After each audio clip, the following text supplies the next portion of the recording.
আমি তন্দ্রা, আমার চ্যানেলে সবাইকে স্বাগত। আজকে কষা চিকেনের একটা রেসিপি শেয়ার করব। কাজু বাদাম বাটা দিয়ে চিকেনটা করেছি।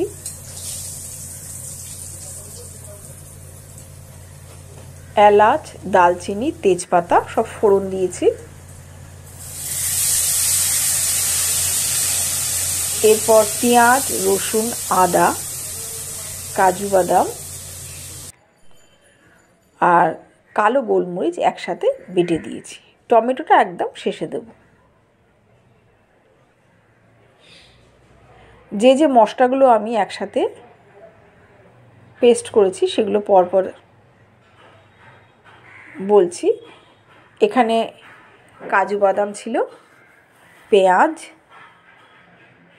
রসুন, আদা, টক দই 2 চামচ বড় হাতা, কিছু কালো গোলমরিচ। সমস্ত মশলা পিষে আমি তেজপাতা আর এলাচ, দালচিনির সাথে ভালো মতো কষিয়ে নিলাম। এরপর এর মধ্যে 2 চামচ লঙ্কা গুঁড়ো, 2 চামচ হলুদ গুঁড়ো এবং স্বাদ মতো নুন দিলাম। এই মশলার সাথে চিকেনগুলো আমি খুব ভালো মতো কষিয়ে নেব। কাজু বাদাম বাটা দিয়ে বা নারকেল বাটা, আমি এখানে কাজু বাদাম ব্যবহার করেছি, এই বাটাগুলো দিলে চিকেনের স্বাদ দুর্দান্ত হয়। খুব অল্প মশলায় আর কি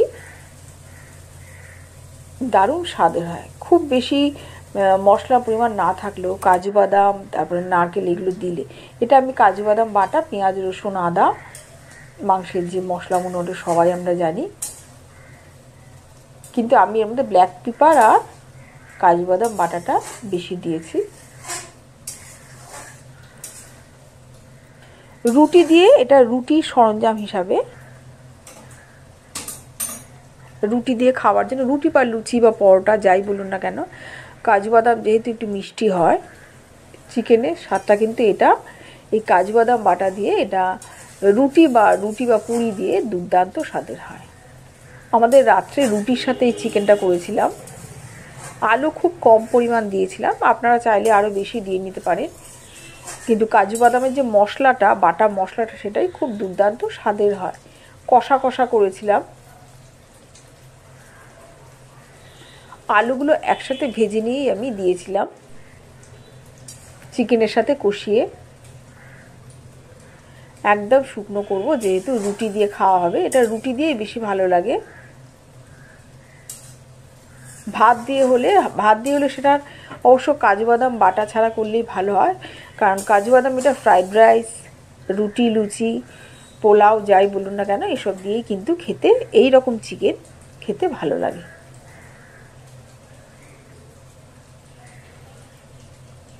মশলা দিয়ে কষিয়ে একদম মশলাটা কম করে নিচ্ছি, ঠিক এই রকম একদম গা মাখা মাখা, দারুণ কালারটা খুব সুন্দর এসেছিল। দারুণ স্বাদের এই কাজু বাদাম দিয়ে চিকেন, এইটাই ছিল ফাইনাল লুক। অবশ্যই বাড়িতে একদিন এইভাবে করে একটু দেখবেন, কারণ শীতকালে রাতের দিকে আমরা সবাই রুটি খাই, রুটি দিয়ে এইরকম ভ্যারাইটি স্বাদের চিকেন দারুণ স্বাদের লাগে। আজকে যে চিকেন রেসিপিটা আমি শেয়ার করলাম, অবশ্যই বাড়িতে একবার ট্রাই করবেন, খেয়ে তারপর বলবেন কেমন লাগে। কেননা রুটি ছাড়াও পোলাও বা ফ্রাইড রাইস দিয়েও দারুণ লাগে খেতে। পরের ভ্লগে আবার দেখা হবে।